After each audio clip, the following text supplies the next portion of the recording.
Hi guys, how you doing? This is just a wee video on gorilla rows and how I want you to try and do them. So there's a few ways to do these, but I would like us to focus on your stance, starting stance position before we go into the row movement itself.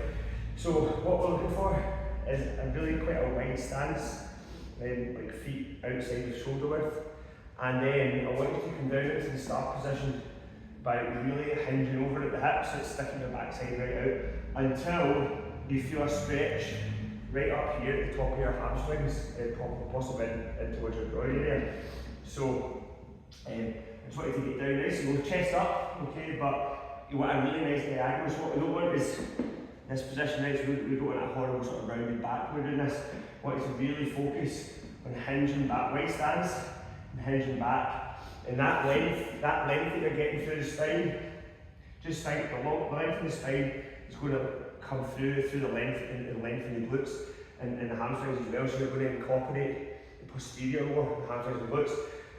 With a really narrow stance and a lot more knee bend, we're going to bring in the quads more. So we want to try, in other words, to take the quads out of this as much as we can. Okay, so really wide stance, like I said, obviously if you're depends on your height, how wide you go, the taller you are, the wider you need to go.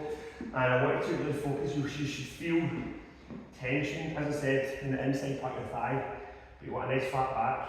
You're going to lift the kettlebells, and before you start rowing, I want you to push your chest up, shoulders back, so engage.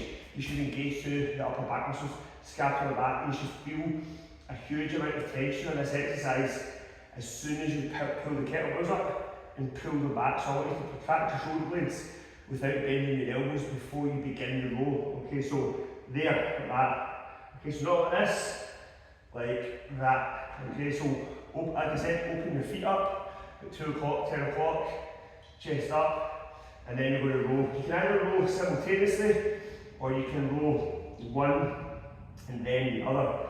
I'm not particularly fussed about which one you do. The advantage to doing it at the same time is it's over quicker, because if the gorilla row is done properly, it's an extremely challenging exercise, not just for your glutes and hamstrings, but your whole core, lower back, mid back, everywhere gets absolutely hammered, especially if you get the weights right. So don't take this exercise lightly, and I want you to really think about your start position. Okay, there, bum out, you want to engage, like I said, feel a big stretch in here, but chest up, and you need to really think of engaging the muscles up here before you begin, okay?